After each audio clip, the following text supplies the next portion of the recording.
हिवाळा सुरू होऊन महिना उलटल्यानंतरही पालघर जिल्ह्यातील 5 शासकीय आश्रमशाळांमध्ये विद्यार्थ्यांना स्वेटर उपलब्ध झालं नाही।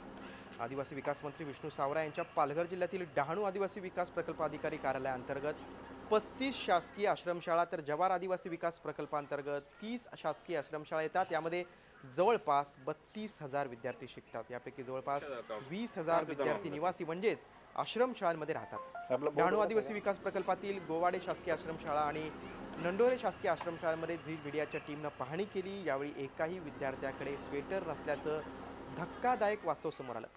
या संदर्भात आश्रमशाळेतील मुख्याध्यापक तसंच विद्यार्थ्यांनी कॅमेरासमोर बोलण्यास नकार दिला, तर लवकरच विद्यार्थ्यांच्या खात्यात स्वेटरचे पैसे जमा होतील असं मुख्याध्यापकांनी सांगितलं। आपला बोर्ड एवढाच आहे का?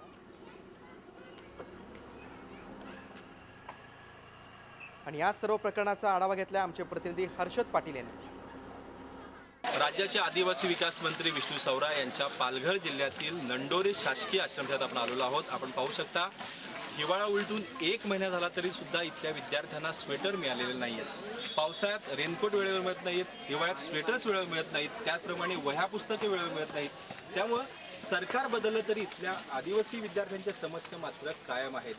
त्यामुळे आदिवासी विकास मंत्र्यांनी कितीही दावे केले किंवा ह्या सरकारने कितीही दावे केले तरी इथल्या आदिवासी विद्यार्थ्यांच्या समस्या सुटणार कधी हाच खरा प्रश्न लागून राहिला आहे। त्यामुळे विद्यार्थ्यांकडे आता लक्ष कोण देणार आणि सरकार कधी यांना स्वेटर उपलब्ध करून देणार हेच पाहणं आता औत्सुक्याचं ठरणार आहे।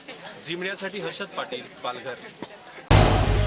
झी 24 तास रहा एक पाऊल पुढे।